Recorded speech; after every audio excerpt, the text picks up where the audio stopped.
Olá, salve, Sista Coragem na voz, Sista Coragem chegando aí pro nosso bate-papo informal, conhecimento liberta, ok?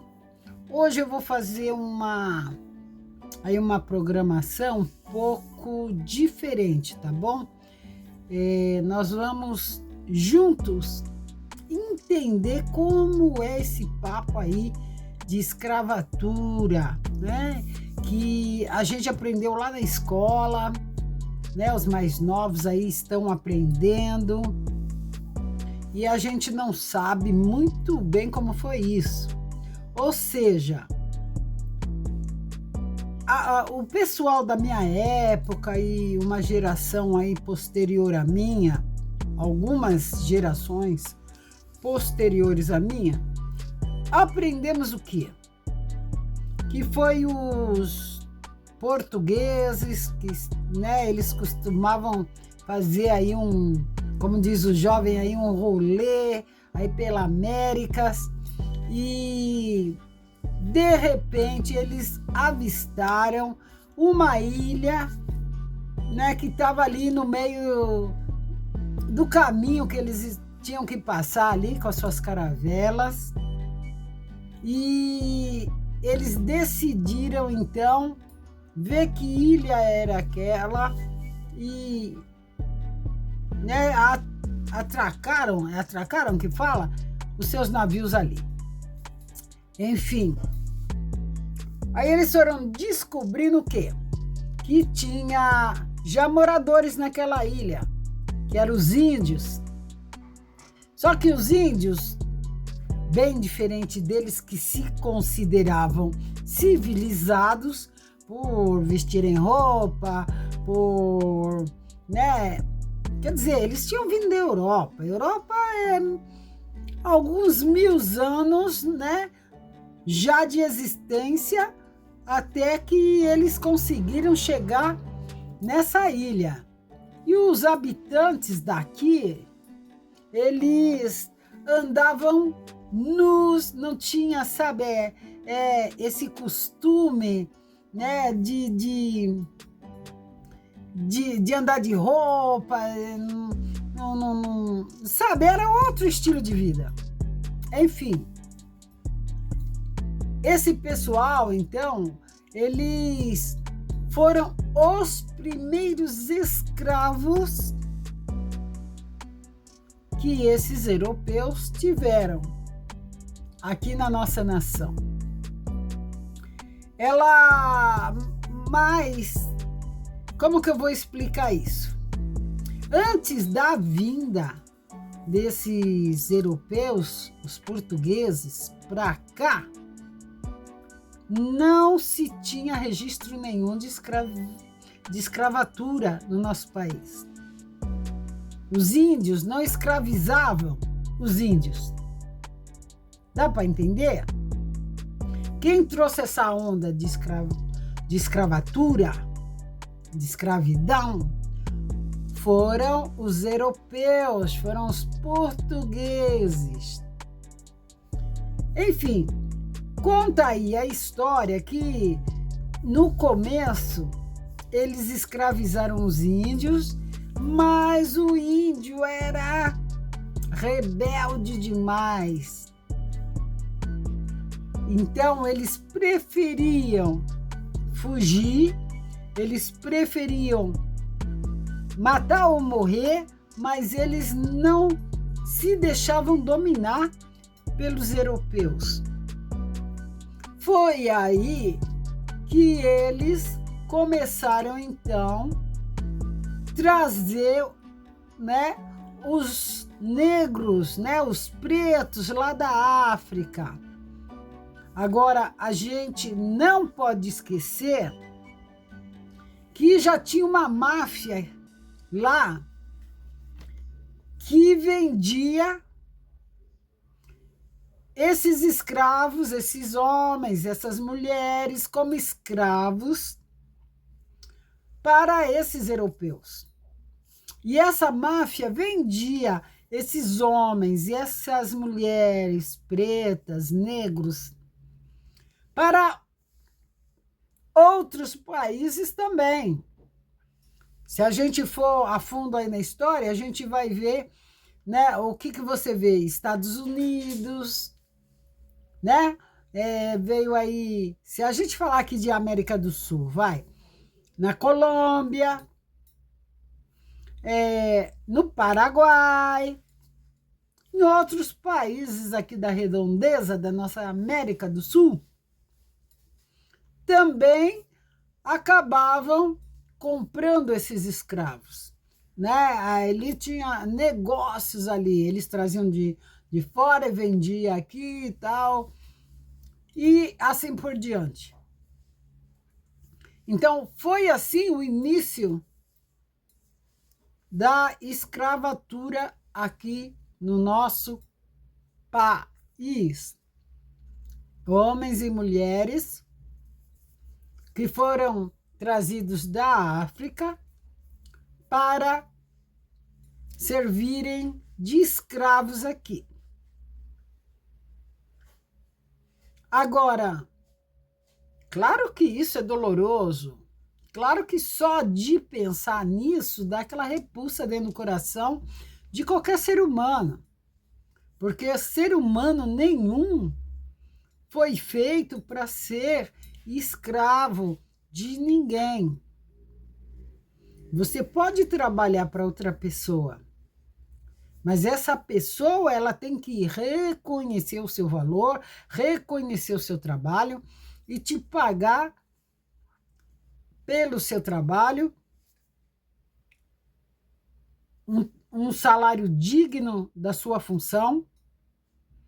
E é isso que tem que haver em todos os países, em todas as etnias, em todos os povos, que é mais do que qualquer coisa, é respeito pelo ser que é igual a você, que a única diferença é a cor da pele.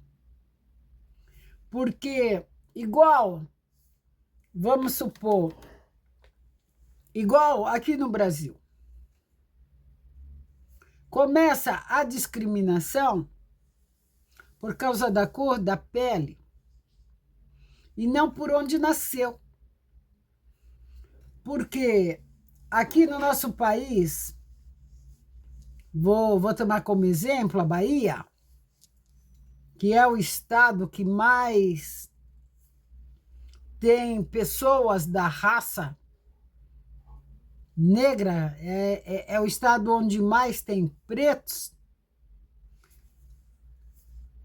Se ele é um preto doutor, ele vai ser tratado com discriminação como um preto que cuida da faxina, ou que é um lixeiro, ou que... Vou até além, ele vai ser tratado até como se fosse um delinquente. Então, isso é o quê? É um racismo, é um preconceito baseado na cor da pele da pessoa. Quantos de nós já não segurou a bolsa quando vê, vamos supor, você chega no ponto de ônibus de noite. Se você vê um cara negro, um preto, no mesmo ponto de ônibus, você já quer segurar a bolsa.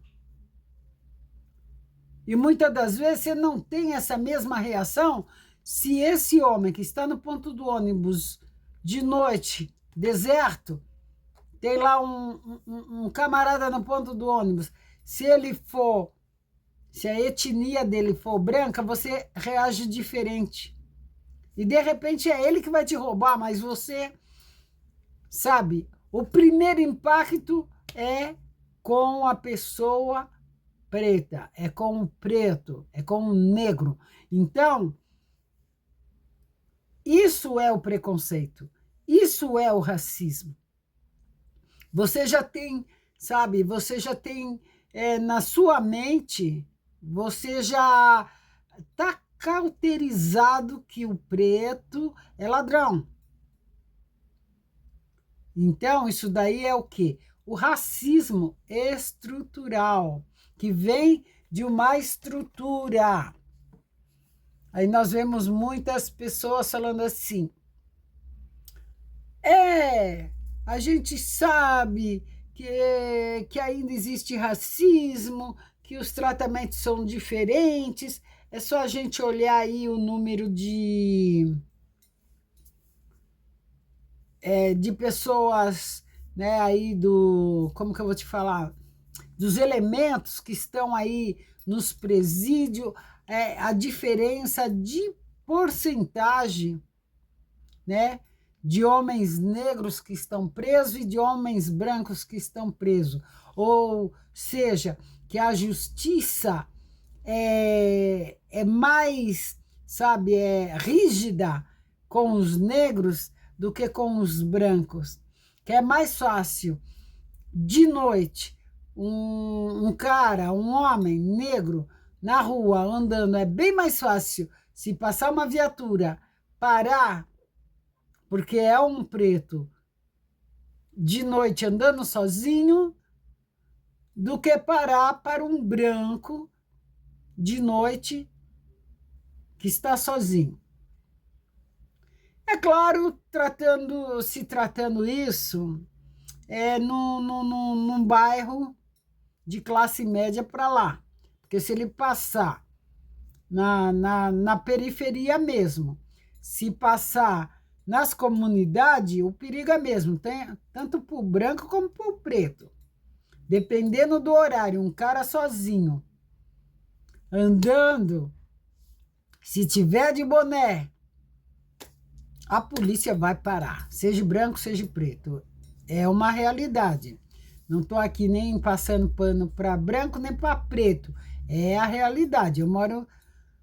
Já morei, hoje não moro mais, mas já morei muito tempo em comunidade e sei muito bem como funciona. A polícia vai parar, aí já não é mais nem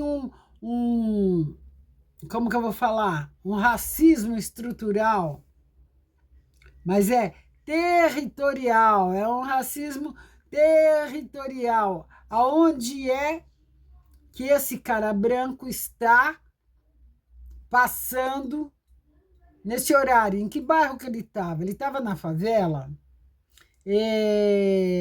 Se o cara for branco, aí vai ser analisado isso.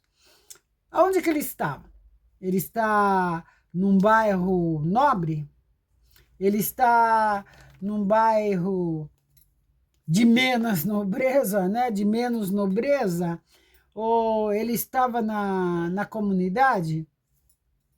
Entendeu? Agora, se for um cara negro, ele pode estar no bairro de Granfino, no classe média, ou na favela, dependendo do horário. Se ele estiver andando sozinho, ele pode estar sozinho, num bairro de Granfino, de classe média, ou na favela, a polícia vai parar. Dá para entender o que é um racismo, seja ele estrutural, seja ele territorial? É o racismo, é o preconceito, é eu julgar a pessoa pela cor da pele. Aí o pessoal vai falar, se você for lá nos presídios, lá tem mais homens negros, né? Não sei quanta porcentagem lá da população carcerária é negra. Sim. Agora, não vou falar que todos os negros que estão presos lá é perseguição por causa da cor da pele. Porque a gente sabe que existem negros que matam, que roubam, que fazem coisas que o fim tem que ser a cadeia para eles. A gente sabe disso. E por que é o maior número dos negros e não dos brancos? Porque os negros têm menos possibilidades de estudo, de trabalho, e isso não é de agora, vem aí, né, desde aí da falsa abolição, que quando assinaram lá a tal da Lei Áurea e colocaram os pretos, ó, vocês são livres, só que aí eles não tinham casa, não tinham mais trabalho, quer dizer, antes eles trabalhavam de graça para os patrões, e agora livres eles não tinham onde trabalhar para ganhar. Aí eles foram se refugiar nos morros da cidade, nas periferias, e aí ia trabalhar de quê? Se eles não, a maioria não sabia ler, não sabia escrever, entendeu? Então, uma questão de sobrevivência, é claro que começou aí terem que até mesmo que roubar para que seus filhos não morressem de fome, para que as suas famílias não perecessem. Então, isso vem aí já dentro de uma cultura, entendeu? Que é, eu nunca roubei. Agora, se eu ver meus filhos, eu não sei. Se eu visse meus filhos passando necessidade, eu não sei qual seria a minha reação. Hoje, como nós estamos aí tantos anos depois, né?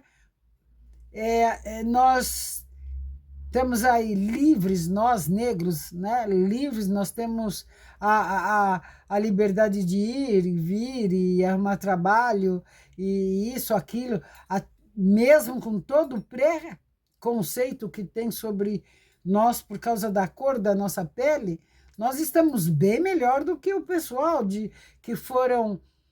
que participaram ali da abolição, que se tornaram livres com essa abolição.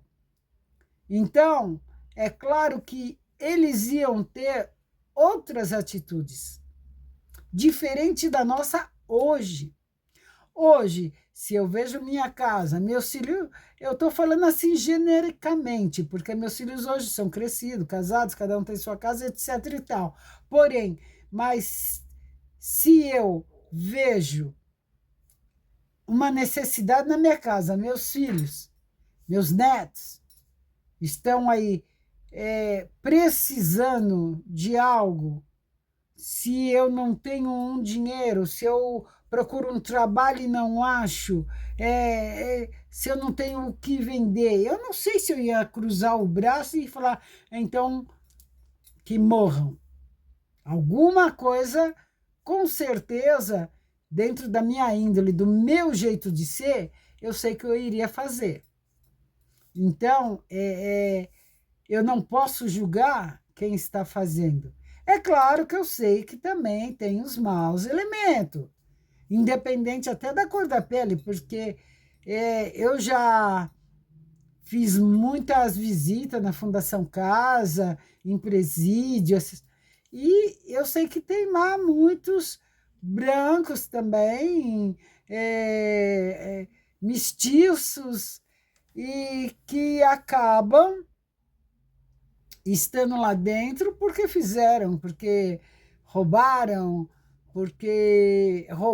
e acabaram matando até suas vítimas e etc e tal, entendeu? Então, que isso não está na cor da pele, é o que eu quero dizer, é o que eu quero acentuar hoje.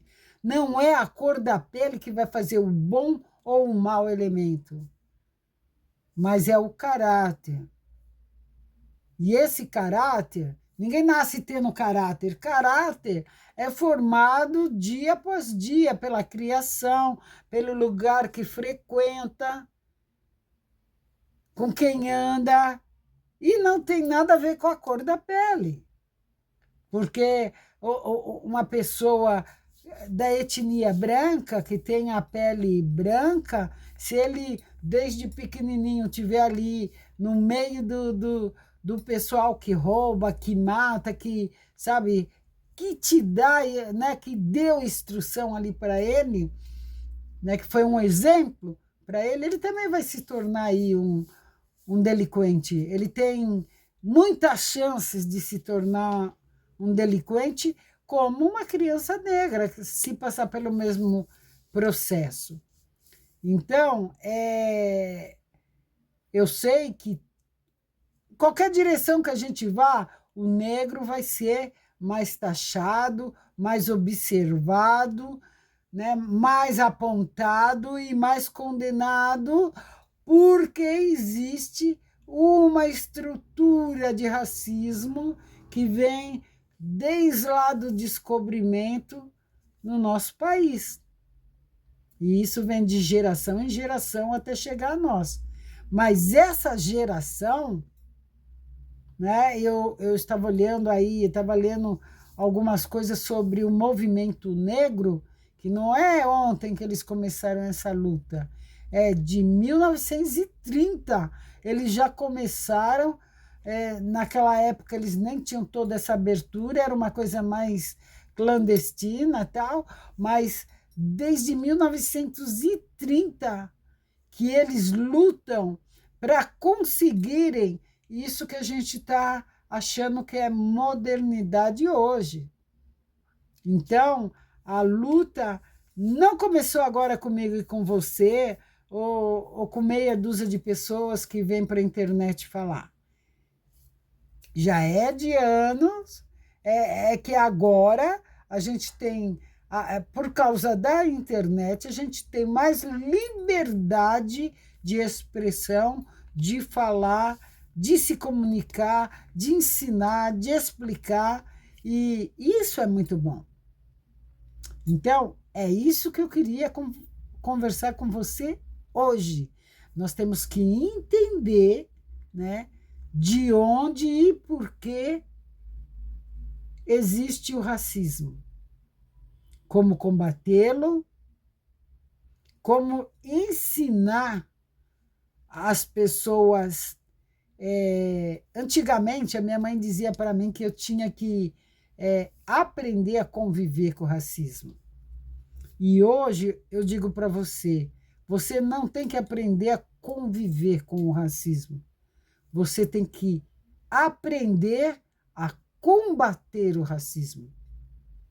Porque o racismo ele pode destruir vidas, famílias, estados, países, nações.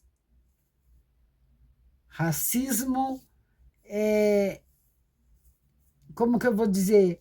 É um câncer que está corrompendo a humanidade. E é nosso dever proclamar essa cura dessa doença que tem afetado tantas vidas, tantas famílias, tantas nações, ok? Essa é a minha ideia para hoje, ok? E não se esqueça, o conhecimento liberta. E é juntos que somos um. Fui! Se está coragem no pedaço.